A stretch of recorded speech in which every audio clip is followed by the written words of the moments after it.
nous allons recevoir notre papa. Elle est née dans la parole. Donc le pasteur Josué Binois.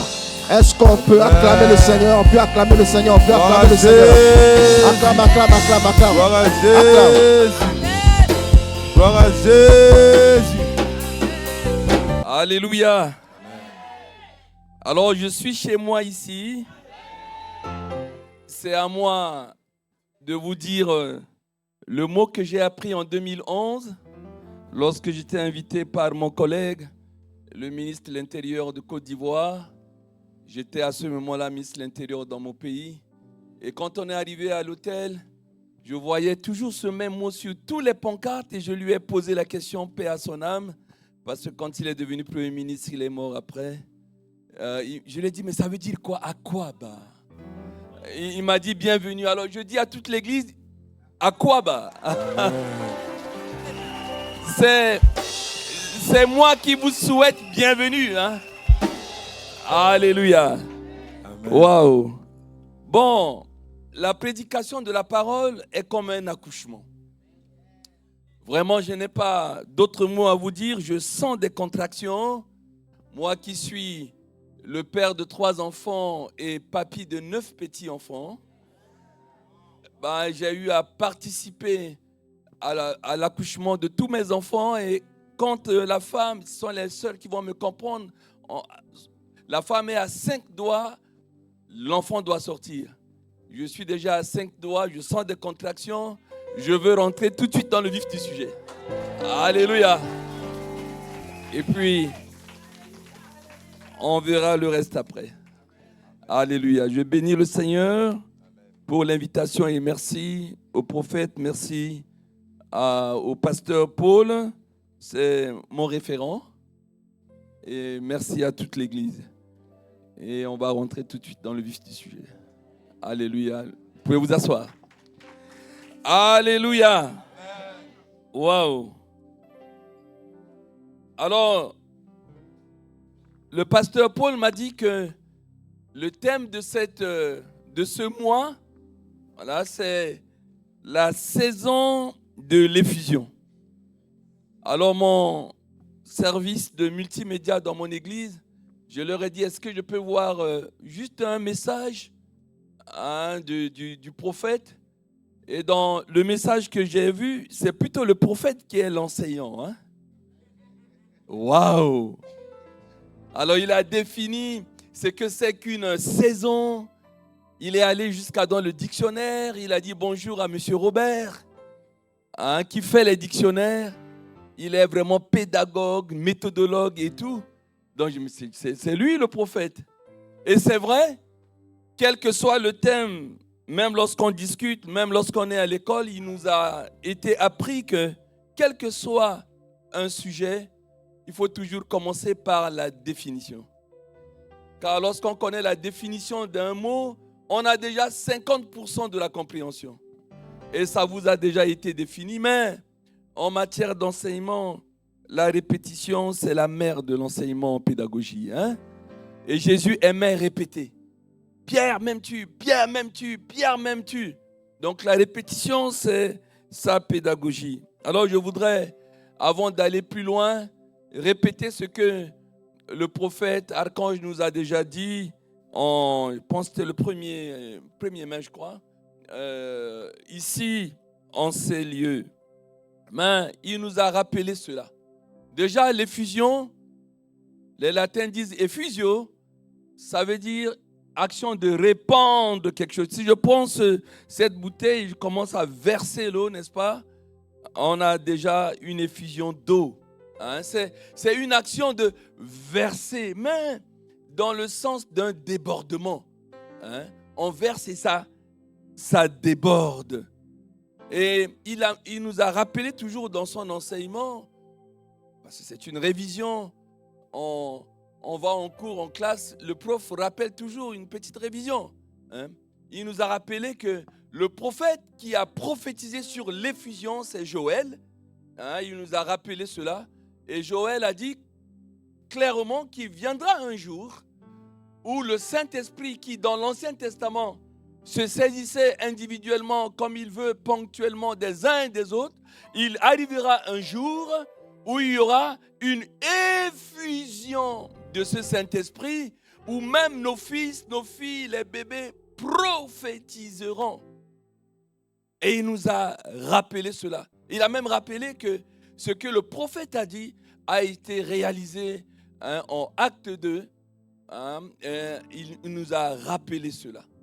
Et il a également défini, n'est-ce pas, ce que c'est qu'une saison. Je ne fais que le répéter. Voilà. Il a dit qu'une saison, c'est un PTCP. P pour une période, n'est-ce pas? Une saison, c'est une période. Le T, c'est un temps. Le C, c'est un cycle. Et le P encore, c'est une phase. Tout ça, ce sont des mots synonymes. Voilà ce qu'il nous a été rappelé. Et donc, je vais continuer juste à arroser, n'est-ce pas, dans ce sens-là. Peuple de Dieu, lorsqu'on parle de saison, tout de suite, il est question de date. Il faut dater cela. Le 21 juin prochain, j'aurai 60 ans et j'invite déjà toute l'Église et le prophète en particulier, et je le supplie d'accepter et d'aller nous enseigner à Cergy-Pontoise. Le 21 juin. Pourquoi? Parce que le 21 juin, c'est le début de l'été. Dans le calendrier, en France, le 21 juin, c'est le début officiel de l'été. Ça a une date. Du 21 juin, 3 mois après, cette saison est terminée. Il faut une date à chaque saison. Et lorsque le prophète Joël a prophétisé en disant « Il y aura une effusion du Saint-Esprit », à la Pâque, Jésus va commencer à nous donner la date exacte de cette effusion que le prophète Joël a prophétisé. Quand je dis Pâques, c'est Pâques avec S. Car ce mot, il y en a deux. Il y a la Pâque avec E qui représente la sortie des enfants d'Israël de l'Égypte et qu'il fallait qu'ils se remémorent. On appelle la Pâque juive. Mais Jésus, pendant cette Pâque-là, il a fait manger ses disciples, la dernière Sainte Seine, et quand il est ressuscité le 3e jour, le dimanche, le peuple chrétien a dit, nous on va mettre un S sur ce Pâque-là pour différencier de la Pâque juive, car dans ce Pâque, il y a beaucoup de choses. Il n'y a pas que la sortie de l'Égypte, mais il y a l'arrestation. Voilà, dans le jardin de Gethsémani, il a prié, il y a la crucifixion, il y a la résurrection. Il y a tellement beaucoup de choses dans cette Pâque, qu'on a dit Pâque avec S. Donc, lorsque à la Pâque, Jésus est ressuscité, il a commencé à se présenter à ses disciples. Il a commencé d'abord avec les femmes, Marie de Magdala et les autres, n'est-ce pas? Et après, il nous a dit qu'il s'est présenté, on va commencer par les dates maintenant, pendant 40 jours à ses disciples.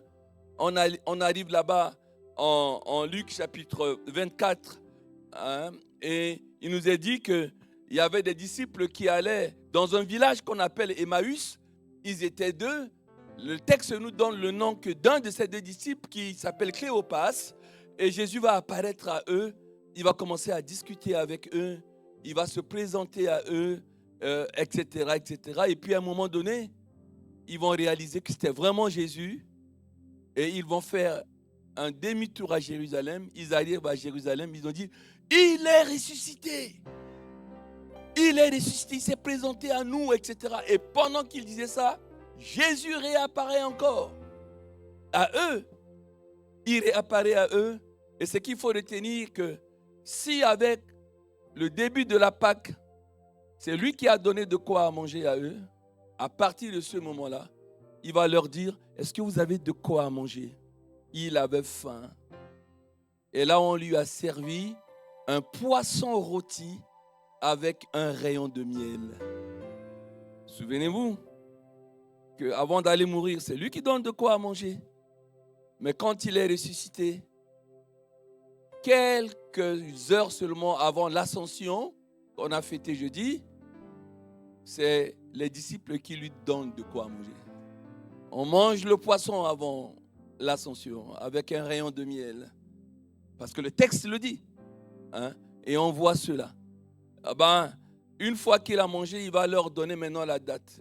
Il va leur dire, restez à Jérusalem jusqu'à ce que vous soyez revêtus de la puissance d'en haut, qui a été déjà prophétisée par le prophète Joël. Moi aussi, je vous le dis, ne bougez pas, restez là.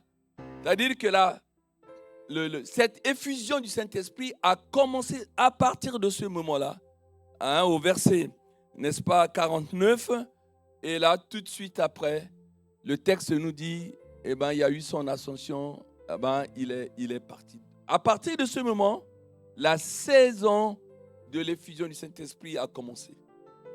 C'était la période. Mais on ne sait pas à quel moment il y aura cette effusion. On ne le sait pas. 40 jours. Il a fallu attendre 10 jours après qu'il ait dit ça. Il savait déjà que la saison a commencé. Mais à quel moment il y aura cette effusion? C'est donc 10 jours après.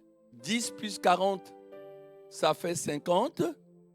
Et c'est le mot 50 que les Grecs, n'est-ce pas, appellent Pentecosté, c'est-à-dire 50e. Le jour de la Pentecôte, le jour du 50e jour, la Pentecosté, c'est 10 jours après, donc 50 jours depuis la Pâque, et là, il y a eu cette effusion. Et le prophète disait que c'est tous, il a insisté sur tous quand j'ai vu la vidéo. Il dit, il n'y a pas qu'une personne, c'est tous. Quand il y a eu une effusion, c'est tous. C'est tout le monde qui a eu cette effusion. Voilà cette révision qui était nécessaire de le faire rapidement pour savoir qu'il y a eu la première effusion qui est l'effusion du Saint-Esprit, ce que Jésus lui-même appelle le baptême du Saint-Esprit. Et il a rappelé pour terminer que c'est en Acte 2 que pendant ce jour de la Pentecosté, du 50e jour, qu'il y a eu cette effusion. Je voudrais tout de suite, avant de vous transmettre ce que le Seigneur m'a mis à cœur, car nous allons vivre une autre effusion ce matin, que le peuple de Dieu dise Amen. Nous allons vivre une autre effusion ce matin, que le peuple de Dieu dise Amen. Nous allons vivre une autre effusion. Mais avant d'y entrer tout de suite dans cette effusion, je rappelle que lorsqu'il y a une effusion, quand on parle d'effusion, il faut mettre 2 mots tout de suite à côté. Lorsqu'il y a une effusion, pendant ce temps-là, ils étaient 120. Et lorsqu'il y a eu une effusion, l'apôtre Pierre a expliqué cette effusion. Il a rappelé la prophétie de Joël. Il nous a dit qu'il y a 3000 personnes qui se sont ajoutées. J'ai vu que vendredi, c'est le culte des vainqueurs, mais que le dimanche, c'est un culte prophétique dont nous allons prophétiser. Parce que c'est une saison d'effusion, il y a forcément une croissance sur SV, la source vivante. Il n'y a pas d'effusion sans croissance. Car dans la première mention de l'effusion dans les évangiles, on est passé de 120, l'église est passée de 120 à 3120 membres. C'est marqué. Il n'y a pas d'effusion sans croissance. Et il y a le deuxième mot qui est lié comme 2 atomes crochus à l'effusion. Le premier mot, c'est croissance et le deuxième mot, c'est témoignage. Parce que Jésus dit que vous attendez le Saint-Esprit, quand il va survenir sur vous, vous serez mes témoins. Et le premier témoignage a été donné par Pierre, qui a commencé à témoigner ce qui s'est passé. Et au moment où il témoigne, il y a 3000 âmes qui se sont ajoutées à l'église à ce moment-là. Vous allez vous répandre dans le monde entier, la source vivante, mais attachez-vous à cela. il n'y a pas d'effusion sans croissance et il n'y a pas de croissance sans témoignage.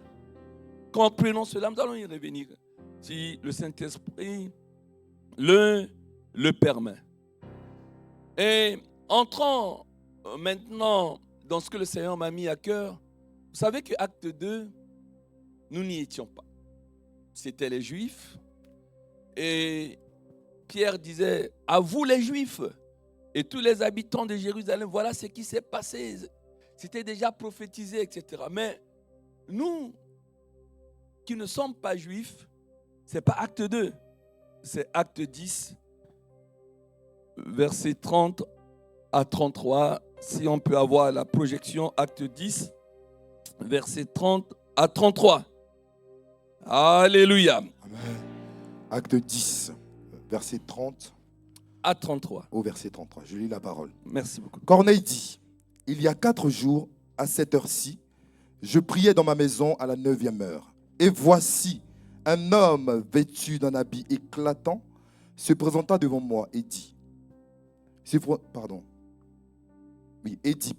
Corneille, ta prière a été exaucée. Ta prière a été exaucée. Et Dieu s'est souvenu de tes aumônes. Et Dieu s'est souvenu de tes aumônes. Envoie donc à Joppé et fais venir Simon, surnommé Pierre. Il est logé dans la maison de Simon, corroyeur, près de la mer. Verset 33. Aussitôt, j'ai envoyé vers toi et tu as bien fait de venir. Stop.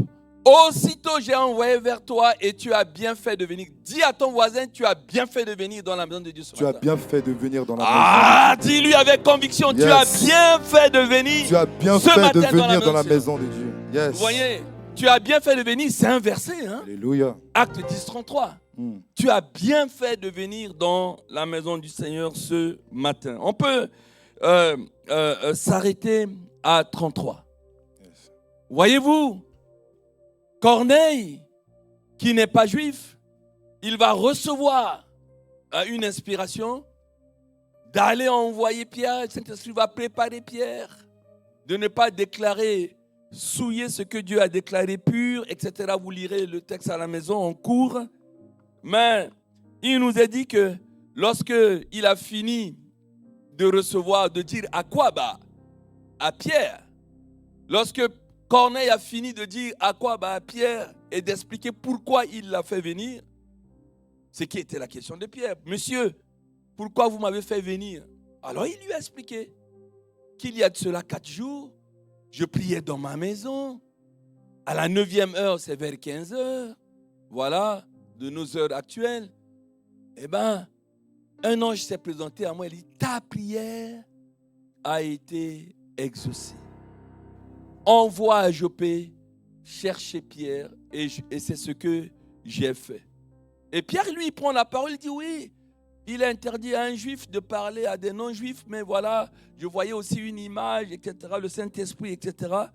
Et au moment où Pierre était en train de parler, alors merci de me lire le verset 44, toujours Acte 10, on reste dans Acte 10, à partir du verset 44. Verset 44.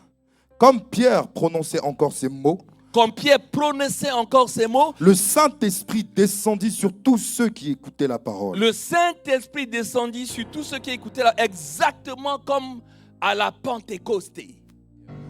Il était en train de parler et subitement, le Saint-Esprit descendit sur ce public. Nous continuons. Verset 45. Tous les fidèles circoncis qui étaient venus avec Pierre furent étonnés de ce que le don du Saint-Esprit était aussi répandu sur les païens. Waouh! Waouh! C'était le début de la prédication aux païens. C'est grâce à l'effusion du Saint-Esprit. Il était étonné. Il pensait que le Saint-Esprit était que pour les Juifs. Et pendant qu'il était en train de parler, tout à coup, le Saint-Esprit est descendu. Tu peux continuer le verset 45 avec ta très belle voix. Car il les entendait parler en langue et glorifier Dieu. Verset 47. Alors Pierre dit, peut-on refuser l'eau du baptême à ceux qui ont reçu le Saint-Esprit aussi bien que nous? Verset 48. Et il ordonna qu'ils fussent baptisés au nom du Seigneur, sur quoi ils le prièrent de rester quelques jours auprès d'eux. Alléluia. Amen. Peuple de Dieu, voilà cette effusion sur les païens et qui continue aujourd'hui, jusqu'à dans tous les pays du monde. On peut recevoir, n'est-ce pas, le Saint-Esprit. Avant d'aller encore plus loin, maintenant qu'on est assis, dis calmement cette fois-ci à ton voisin à nouveau, voisin ou voisine, tu as bien fait de venir. Et tu vas lui dire, ta prière a été exaucée. Répète à lui ou à elle, ta prière a été exaucée. Dieu s'est souvenu de ton service. Dieu s'est souvenu de tes offenses. Waouh! Lorsque le pasteur Paul m'a communiqué ce thème, j'étais en génuflexion et je demandais à Dieu, mais pourquoi? Car je respecte beaucoup les connexions de Dieu. Lorsque des hommes de Dieu m'invitent alors que je ne les connais ni d'Adam ni d'Ève, je respecte ça beaucoup, beaucoup, beaucoup, beaucoup. Mais vraiment beaucoup. Et je connais très bien, nous avons servi le Seigneur avec la maman de Loïc en Centrafrique, une femme qui aime Dieu. Et je découvre comme cela qu'elle n'a pas abandonné Dieu et qu'en France, elle a continué à servir le Seigneur. Hein? Et avec maman Babette, on regardait, on suivait l'enseignement du prophète. Et à un moment donné, on voit cette grande dame longue de 3 mètres. On a dit, ah, c'est elle! Waouh! Elle louait, elle adorait Dieu, etc. Et tout, il dit, waouh! C'est très bien. Waouh, waouh, waouh, waouh. On avait les larmes de la voir. Et il dit, ça, c'est une connexion de Dieu. Waouh! Hein? Elle est dans cette église et tout. Et on bénissait le Seigneur pour cela. Et le Saint-Esprit m'a dit, vois-tu, il y avait la saison qui a commencé 40 jours après la Pâque avec S, mais le peuple ne savait pas quel jour il devait y avoir cette effusion. Alors vous voyez, il y a une saison, mais au sein de la saison, il va y avoir un moment précis. Car la saison, c'est le chronos. Le chronos de Dieu. Le chronos, c'est la seconde, la minute, c'est l'heure, c'est le jour, c'est la semaine, c'est le mois et c'est l'année. Et l'homme vit dans le chronos. Il a besoin de se situer, mais on est quel jour? Il est quelle heure? Je suis où? L'homme a besoin de savoir ça. Il va savoir, alors, aujourd'hui c'est dimanche 17 mai, il est 11h40, mais je suis où? Je suis en Côte d'Ivoire, ou je suis en Centrafrique, je suis en Martinique dans ma belle famille, ou je suis en Inde chez l'épouse du pasteur Yann. Non, je suis en France. Et en France, je suis où? Mais je suis dans la région parisienne. Voilà, et dans cette région, je suis où? Alors peut-être dans le sud-ouest, à Torcy. L'homme a besoin de se situer dans le temps et dans l'espace. Mais Dieu, lui, il vit en dehors du temps et de l'espace. Il ne s'inscrit pas dans ça. Il est en dehors du temps et de l'espace. Et de temps en temps, ou de temps à autre, Dieu, il décide. Il dit, bon, mon serviteur, le prophète Joël, a prophétisé. Il a promis au monde entier qu'il y aura une effusion. Je décide maintenant, 10 jours après la résurrection, je décide maintenant de venir réaliser cette effusion. Et c'est ce jour-là, le jour de la Pentecôte, qu'il a décidé de sa souveraineté, qu'on appelle le Kairos. Le Kairos, c'est le moment précis. C'est le jour exact.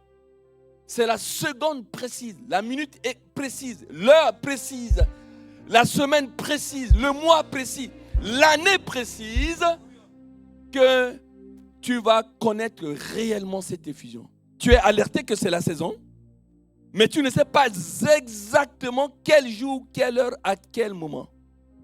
Et c'est ça le kairos de Dieu. Voyez-vous, nous avons commencé le 1er, peut-être le 7, peut-être le 8 ou le 9. Aujourd'hui, on est le 17.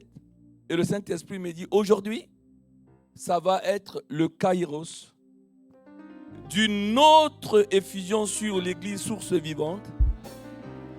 Et ça va. L'autre fois, c'était à la Pentecôte, c'est le baptême du Saint-Esprit. Mais aujourd'hui, il y aura une effusion de l'exaucement. Mais, peuple de Dieu, exaucer, c'est quand tu accordes ce que tu as demandé à Dieu. Et c'est le grand cadeau en ce dimanche-là. Il va y avoir une effusion de l'exaucement, c'est-à-dire je ne sais pas ce que tu as demandé dans ta prière. Je ne sais pas. Qu'est-ce que tu as demandé à Dieu? Je ne sais pas.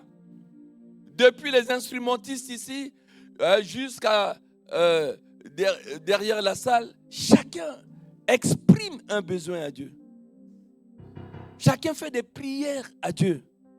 Peut-être pour lui-même, peut-être pour ses enfants, sa famille, pour l'église, je ne sais pas. Mais il y a une prière. N'oublions pas cela. Corneille a dit, l'ange lui a dit, ta prière a été exaucée. Laquelle?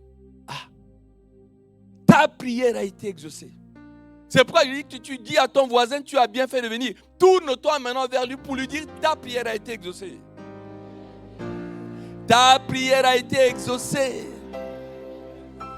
Et l'effusion, ce n'est pas que la prière du pasteur, du prophète ou du diacre ou du chantre. C'est une effusion, c'est-à-dire que tous ceux qui sont là ce matin, le texte a dit, c'était 120 personnes.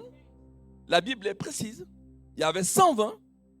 C'est-à-dire que si parmi ces 120, quelqu'un dit, non, je vais aller me promener en Corinthe, à Éphèse, n'était pas à Jérusalem, il n'aurait pas vécu l'effusion du Saint-Esprit. C'est pour ça qu'il est important de ne pas s'absenter à l'église. Car il y a des dimanches où tu vas manquer, et tu manqueras aussi l'expérience ou l'expérimentation de quelque chose de précis. Parce que peut-être que ce dimanche-là, je le dis toujours aux chrétiens, ne venez pas dans la main du Seigneur en dents de scie. Je suis fatigué, je dois faire la grasse matinée. Je suis allé hier, je ne sais dans quelle réunion. Mais sais-tu que ce dimanche matin, où Dieu dit, oh voici, qu'il est doux, qu'il est agréable pour des frères de demeurer ensemble, car c'est là où il envoie la bénédiction. Laquelle bénédiction? Voilà. Il va y avoir la bénédiction d'une effusion précise, comme à la Pentecôtée, qui doit descendre. Si tu n'étais pas là à Jérusalem, car Jésus a dit, ne bougez plus, ne voyagez plus, restez à Jérusalem jusqu'à ce que vous soyez revêtus de la puissance d'en haut, et après, vous serez mes témoins à Jérusalem, dans la Samarie, en Judée, jusqu'aux extrémités de la terre. Vous avez la liberté de voyager partout. Mais il y a des moments où, église, tu ne dois pas manquer dimanche. Il faut suivre. Tu n'auras pas le même level, le même niveau que là, on est 4 dimanches où c'est déclaré. La saison de l'effusion, tu viens qu'un dimanche sur 4, ou 2 dimanches sur 4, ou 3 dimanches sur 4.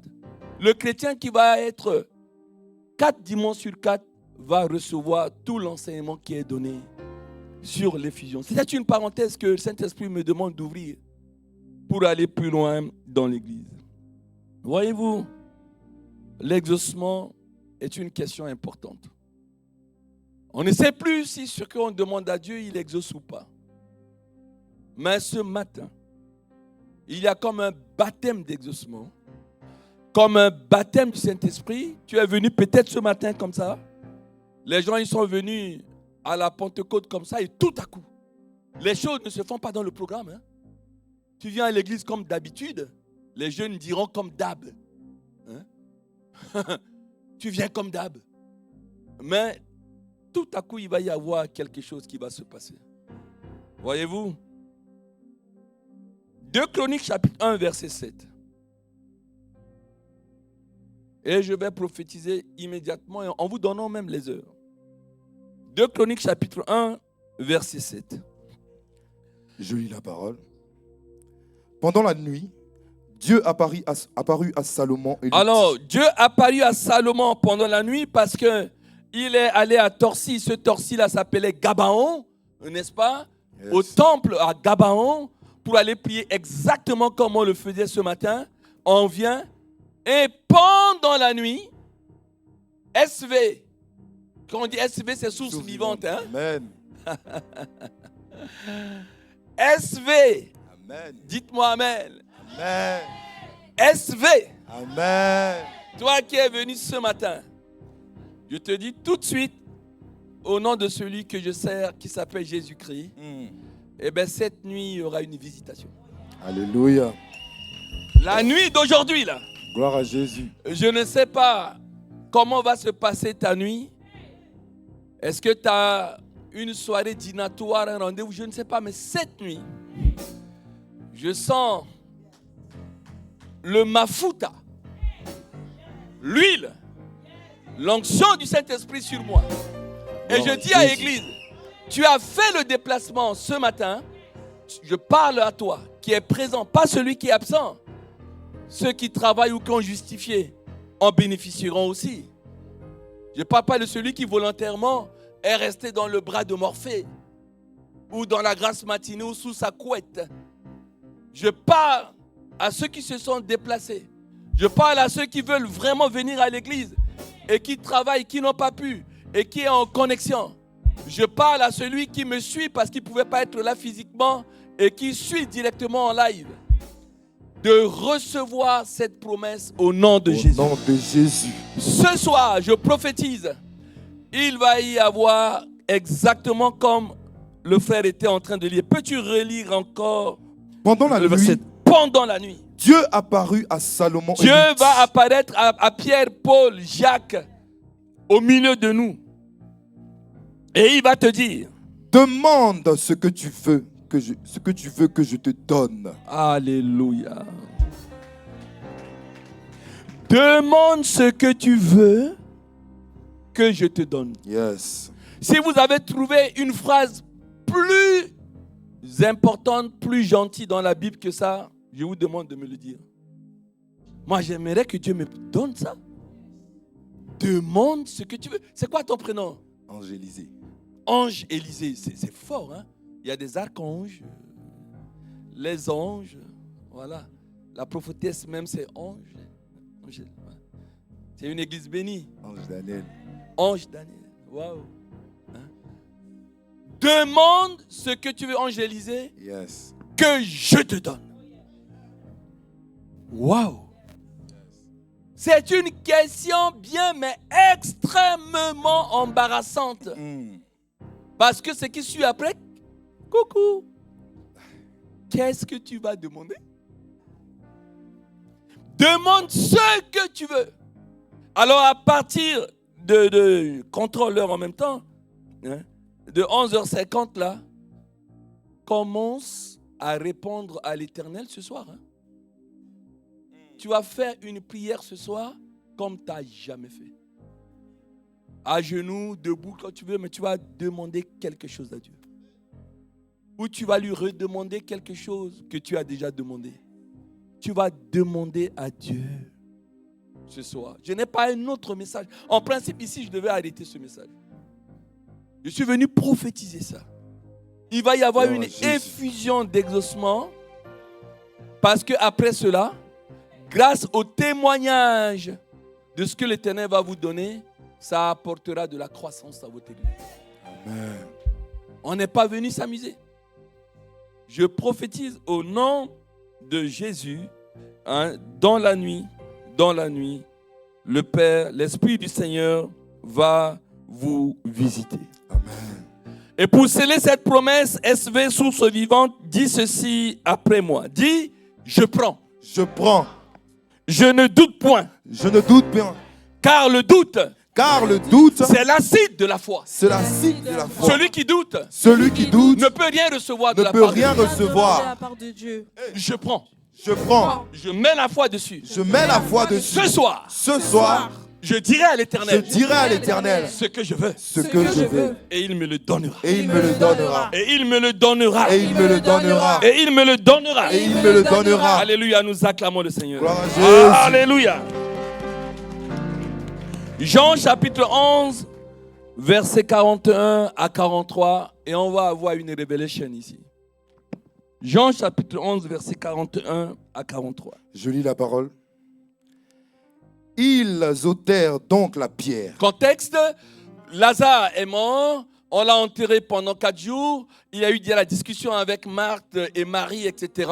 Si tu crois, tu verras la gloire, etc. et tout. À un moment donné, il va dire, où vous l'avez enterré? Et la foule le suivait. Il arrive là devant la sépulture.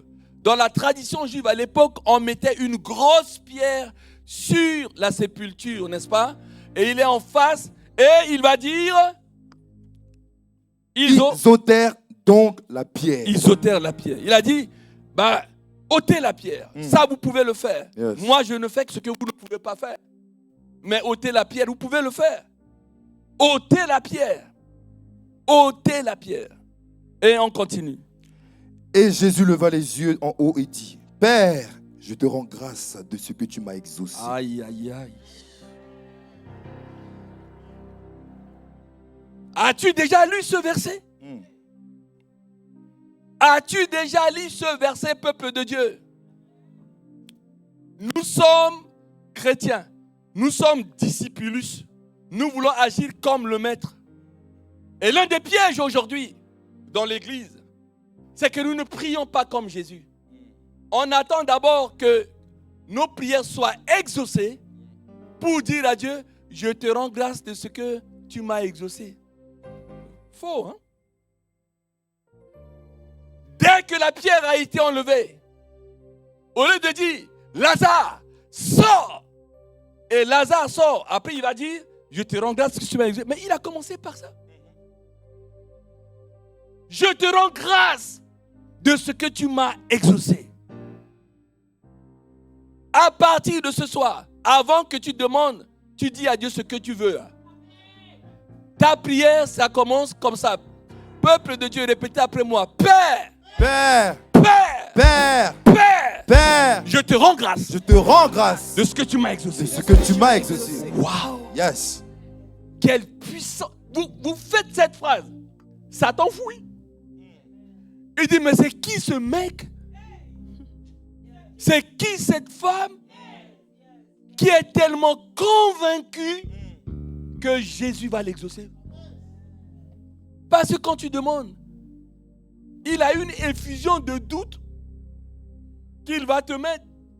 Il va te mettre des collyres d'incrédulité dans tes yeux pour que tu vois. Il dit, mais toi tu demandes ça, mais regarde-toi toi-même. Tu ne peux pas avoir ce que tu demandes là. Etc. L'homme de Dieu l'a dit. Hein? Il dit, tu demandes même d'être fonctionnaire en France, mais tu n'as même pas la nationalité. Tu es sans carte de séjour et tout ça. Mais Dieu, Joseph qui était un prisonnier, qui n'avait même pas la nationalité égyptienne, il est devenu premier ministre ou pas? Hey. Dieu est au-dessus de papier, il est au-dessus de tout. Et tu ne sais pas comment Dieu va faire. Il est au-dessus de la loi. Alléluia. Lorsque l'église prie pour un frère qui n'a pas de papier, il y a déjà l'exaucement. Si tu es dans l'église ce matin, tu n'as pas de papier, dis Père, Père. Père, je te rends grâce que tu m'as exaucé. Alléluia. Après, on ne sait pas comment il fait. Même à Torcy, là, tu vas voir. Il y a un enfant qui veut tomber. Tu vas faire comme le Malien. Tu vas aller le prendre, tu as la nationalité directement. Parce que c'est bizarre, hein? Quelqu'un qui est à Paris va sauver quelqu'un qui veut tomber. On a dit, il a fait un acte de bravoure. Ça mérite non pas qu'on lui donne des papiers, mais qu'on lui donne une nationalité. Mais vrai ou faux? Ça arrive. Mais regardez spirituellement ces choses. Savez-vous qu'il y a des gens qui ont prié pour ces gens-là? Vous ne savez pas. On est en plein exaucement. Et les voies de Dieu sont insondables. Pendant que nous, on est là, ouais, cherche un entier, une entière, marie-toi avec, ou cherche qui, je ne sais, pour avoir des papiers. Mais le plan de Dieu dépasse tout ça. À l'impossible, il est tenu.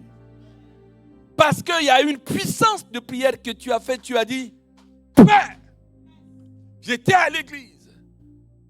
L'homme de Dieu nous a dit ça, je mets ma foi. Eh bien, je te rends garde de ce que tu m'as déjà exaucé. Yes.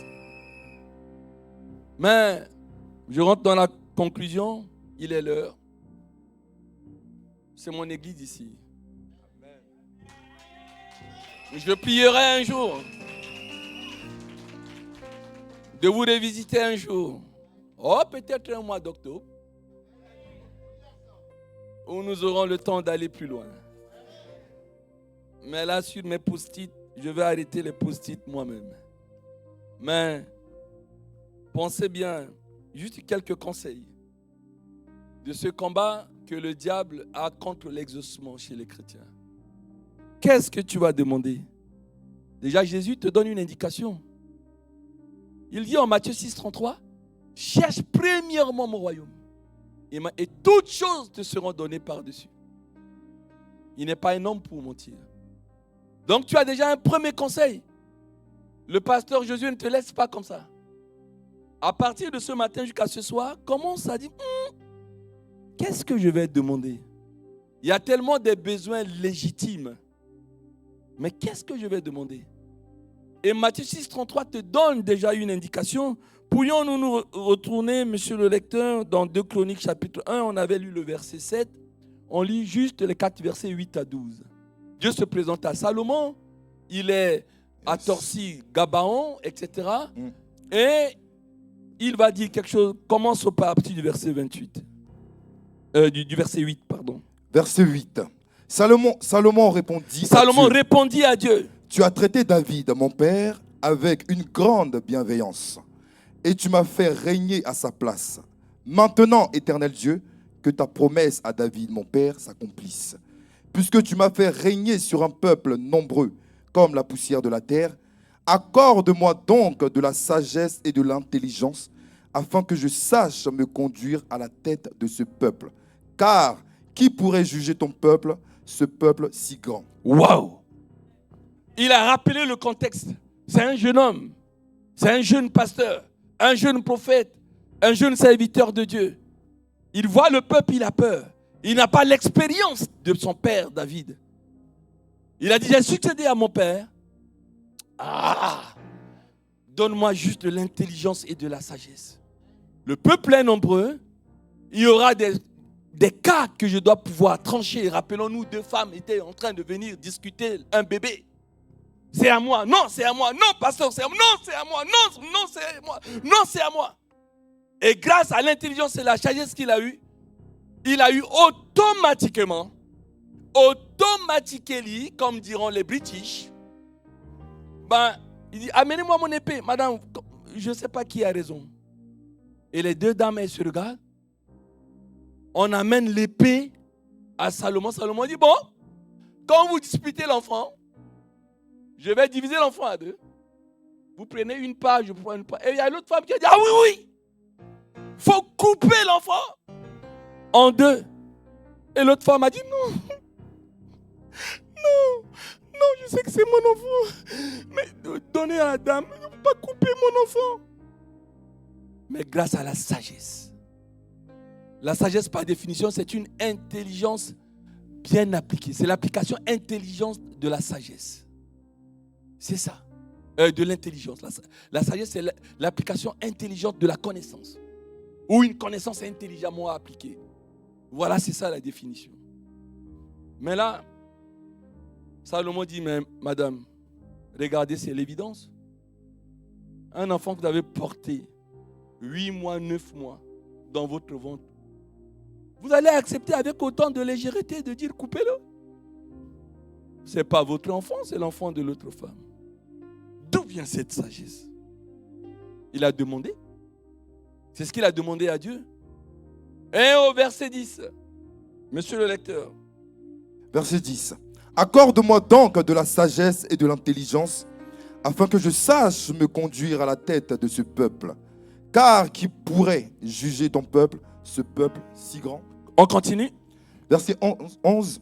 Dieu dit à Salomon, puisque c'est là qui est dans ton cœur. Puisque c'est là ce qui est dans ton cœur, veillons sur l'état de notre cœur d'ici ce soir. Yes.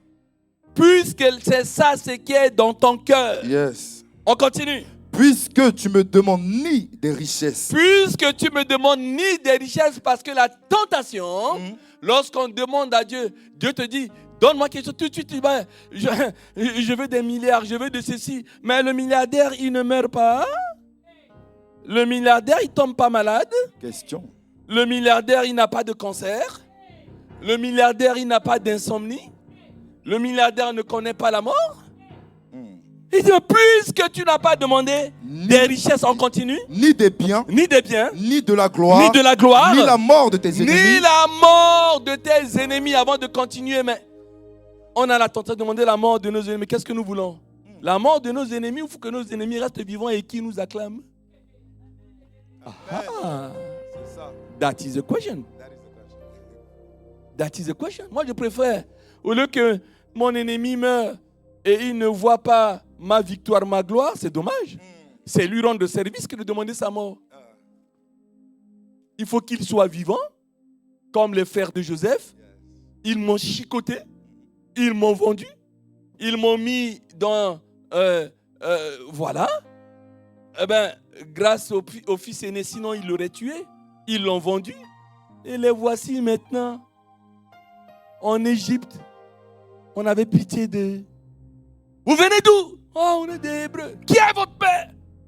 Ils pensaient que c'est le premier ministre qui... Mettez-leur des menottes, ils mentent. Ils disent qu'il y a un frère qui s'appelle Benjamin. Faites-moi d'abord venir ce Benjamin et puis je verrai si vous avez... Allez, enjôle.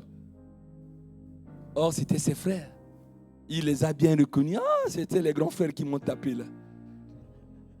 Ils ne savent pas que je suis devenu premier ministre ici. Après, il est rentré dans sa chambre, il pleurait. Il voyait la gloire de Dieu. Comment Dieu l'a élevé. Depuis le rêve qu'il a fait. Yes. Il a dit, j'étais élevé. Papa et maman et vous-même, les grands frères, vous étiez comme ça. C'était moi qui vous bénissais. Ils l'ont jalousé. Regardez l'accomplissement du plan de Dieu. Yes.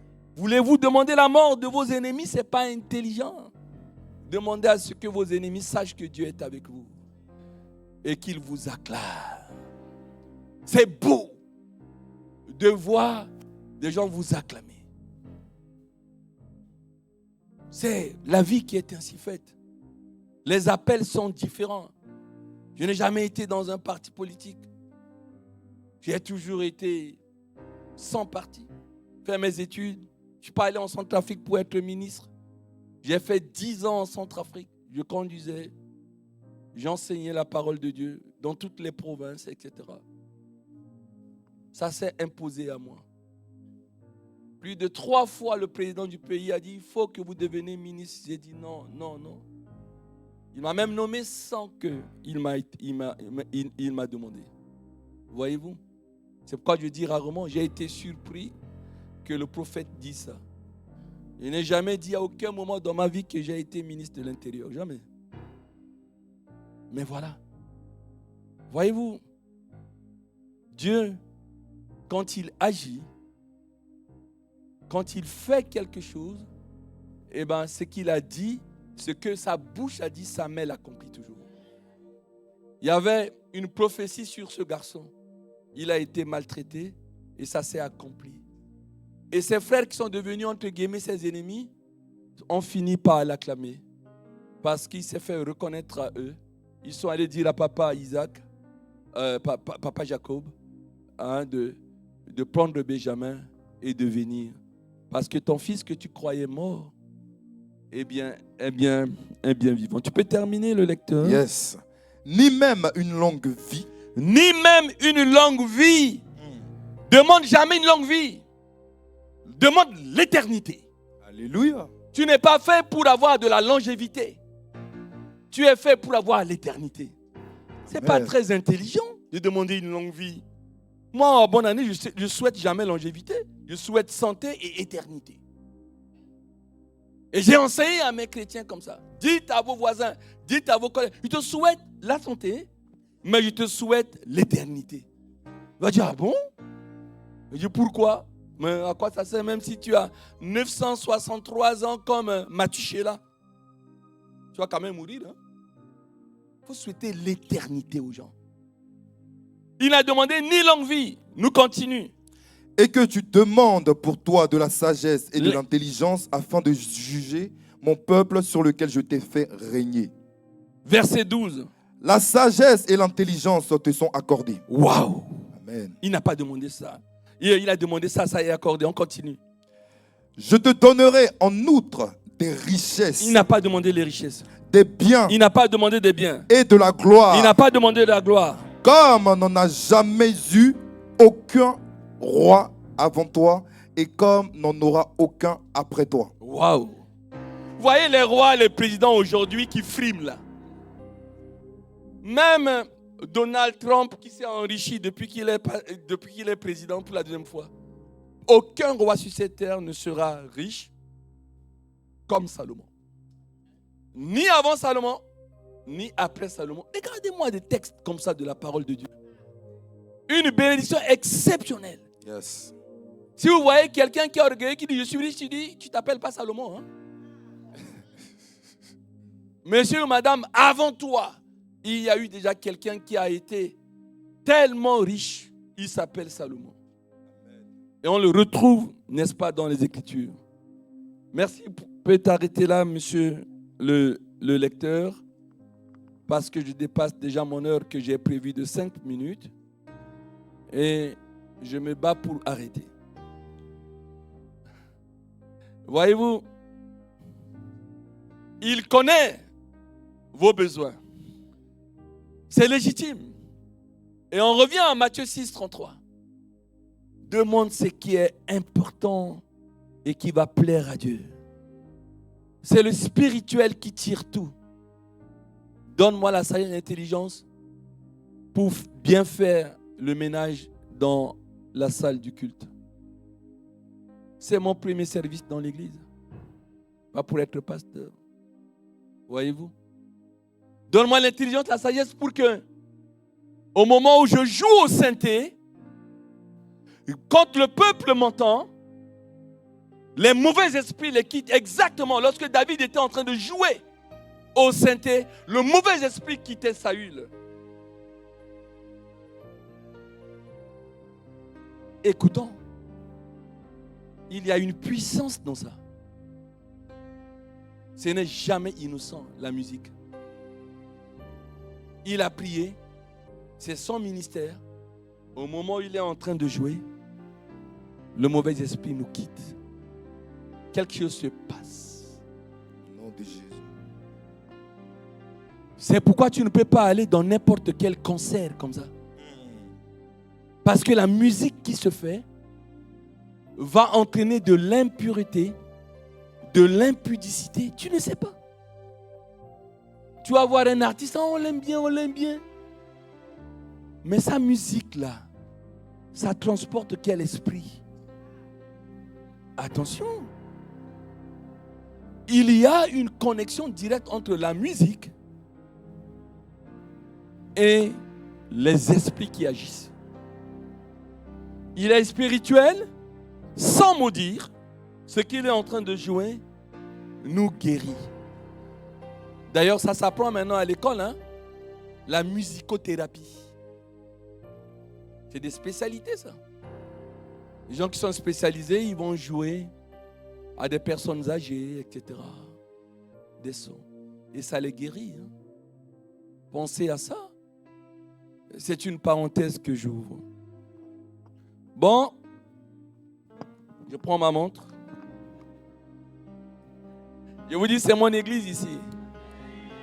Et Dieu vous remettra. Monsieur le lecteur, Jacques 4.3, sans commentaire, 4 versets et 2 prophéties encore. Jacques 4.3.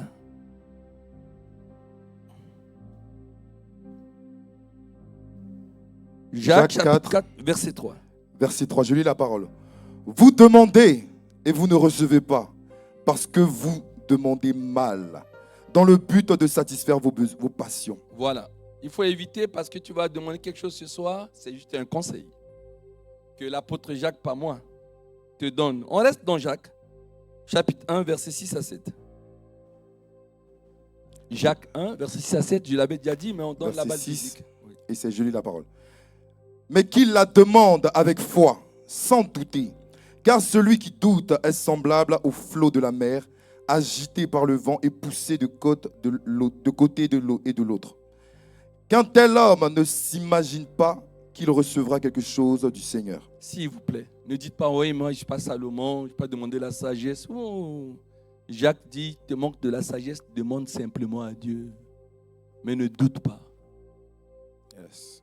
On va chez David, Psaume chapitre 66, versets 18 à 20. Psaume 66, versets 18 à 20. Je lis la parole, Psaume 66, versets 18 et 20. Si j'avais conçu l'iniquité dans mon cœur, si j'avais conçu l'iniquité dans mon cœur, le Seigneur ne m'aurait pas exaucé. Le Seigneur ne m'aurait pas exaucé. Veillons sur l'état de notre cœur pour que vous ne dites pas l'homme de Dieu, il passe, il a menti. Non, non, non, non, non, non, non, non, non, non. Yes. Il y a un récipient pour recevoir l'exaucement, c'est le cœur. Amen. C'est le cœur. Amen. Si j'avais conçu, David a dit, si j'avais conçu l'iniquité dans mon cœur, le Seigneur ne m'aurait pas exaucé. Ça veut dire que de ce matin, il est 12h15 jusqu'à ce soir où j'ai prophétisé, tu as le droit de faire une interruption volontaire de grossesse spirituelle. Il y a une IVG qu'on doit faire. Lorsque tu conçois du péché, tu es en grossesse du péché, tu dois avorter. Hey. Tu dois avorter. Il faut qu'il y ait un avortement de 12 heures jusqu'à partir de 18 heures. Avorte. Si tu as de la haine dans ton cœur, de la jalousie, de l'envie ou je ne sais quoi, avorte. Yes. Avorte en ambulatoire. Parce qu'il y a un rendez-vous capital ce soir. Yes. Alléluia. L'ange viendra te dire, le Saint-Esprit viendra te dire, demande ce que tu veux. Alors prépare-toi. Prépare-toi, Yes. Reste connecté jusqu'à ce soir. Yes. Tu seras dans ton lit, tu seras dans ta chambre, tu seras quelque part, dans ta chambre haute. Prépare cette visitation. Il y a une effusion sur tout le monde. Si j'avais conçu l'iniquité, concevoir, c'est un verbe gynécologique. Si j'avais conçu, pas un bébé, mais si j'avais conçu de l'iniquité, si j'avais conçu du péché, Dieu il est saint, saint, saint. Il ne peut pas accepter que le péché s'approche de lui. Avorte. Au nom de Jésus. On va voir le plus grand prophète pour moi de la Bible, qui a même prophétisé qu'un jour une vierge enfantera, qui a prophétisé la croix. Oh, Ésaïe 53. Ésaïe, qu'est-ce qu'il nous dit, Ésaïe 59, verset 1 à 2. Isaïe. Ésaïe chapitre 59, verset 1 à 2. Je lis la parole. Non, la main de l'Éternel n'est pas trop courte pour sauver, ni son oreille trop dure pour entendre. Mais ce sont vos crimes qui mettent une séparation entre vous et votre Dieu. Ce sont vos péchés qui vous cachent sa face et l'empêchent de vous écouter. Voilà. Je disais que l'effusion est intimement liée comme deux atomes crochus à la croissance et au témoignage. Attention, l'effusion est liée à la sainteté. Actes chapitre 2, verset 43. Quelque chose s'est passé. Le Saint-Esprit est venu, il y a eu effusion, et au verset 43, retenons quelque chose. Acte 2, 43. La crainte s'emparait de chacun. La crainte, la sainte crainte de Dieu, l'obéissance s'emparait. Il y a une effusion de la sainte crainte de Dieu sur les 3120. La crainte s'emparait, vraiment, la crainte s'emparait sur les 3120. À ce moment-là, Yes. et qu'est-ce qui s'est passé? Et il se faisait beaucoup de prodiges et de miracles par les apôtres. Ah! Il se faisait beaucoup de prodiges et de miracles par les apôtres. Église, Yes. regardez vous-même, en Côte d'Ivoire, en France, partout dans le monde. Regardez ça. Il y avait une telle crainte. Il y avait l'effusion du Saint-Esprit. Viens ange. Ange, c'est Pierre. C'est Paul. Ce sont tous les apôtres. On prenait du linge.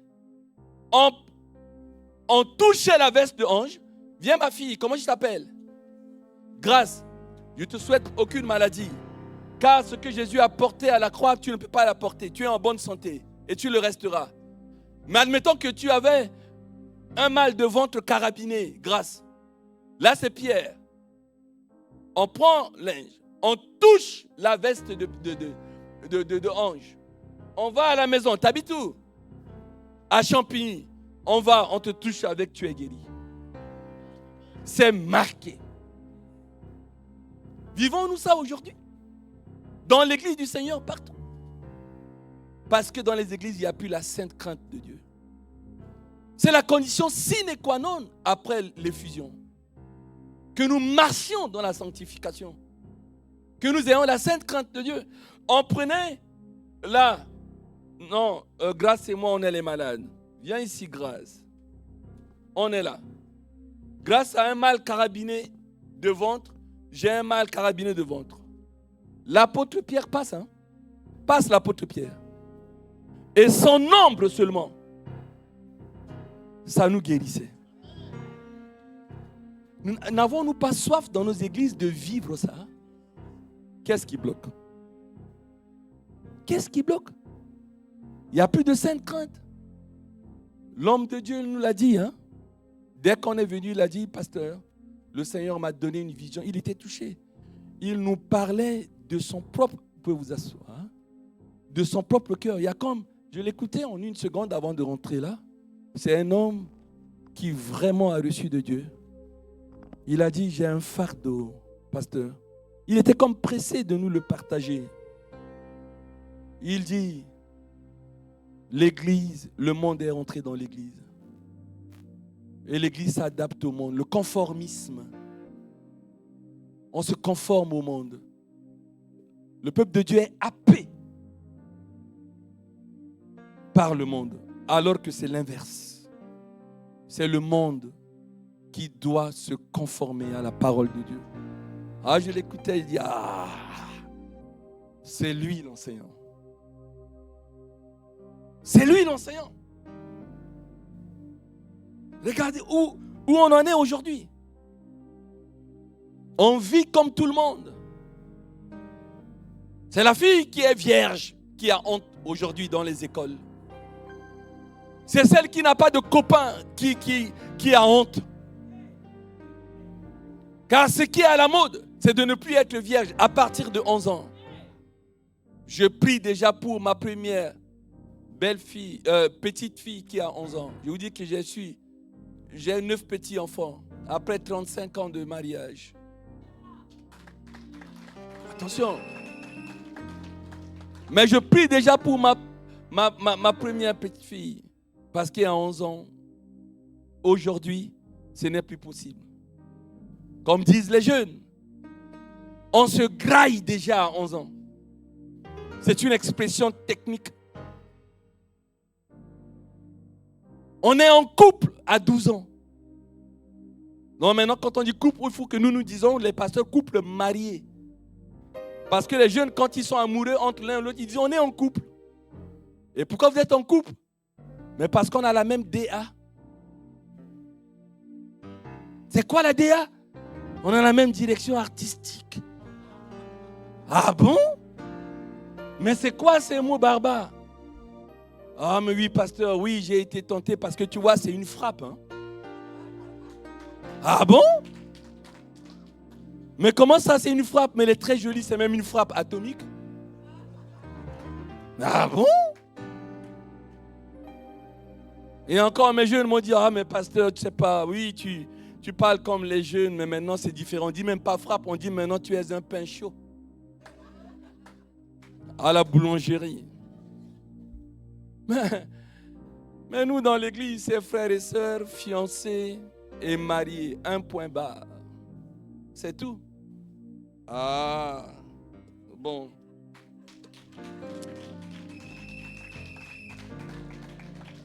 Je reviendrai. Je vous le donne au nom de Jésus.